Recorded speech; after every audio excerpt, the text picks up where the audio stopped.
तर भाजप नेत्यांकडून आझाद मैदानाची पाहणी करण्यात आलेली आहे। बावनकुळे दरेकर यांनी आझाद मैदानाची पाहणी केली। आपल्याला माहिती आहे 5 डिसेंबरला महायुती सरकारचा या नव्या सरकारचा आझाद मैदानात शपथविधी असणार आहे। त्यासाठीच पाहणी भाजपच्या नेत्यांकडून करण्यात आली आहे।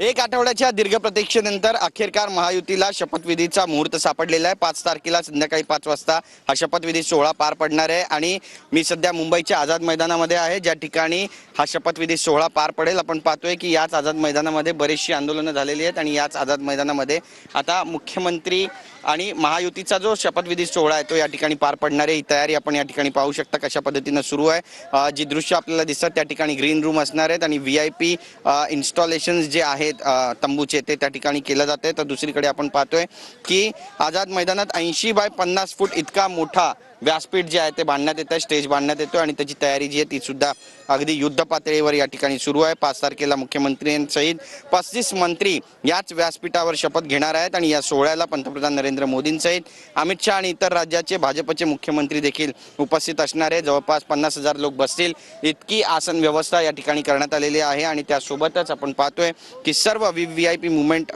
ऑर्गनाइज करण्याची जी जबाबदारी आहे ती सुद्धा मुंबई पोलिसांवर आहे आणि त्याबाबतची देखील दखल पावलोपावली घेतली जाते। कॅमेरा पर्सन प्रेम म्हात्रेसह गिरीश गायकवाड, TV9 मराठी, मुंबई।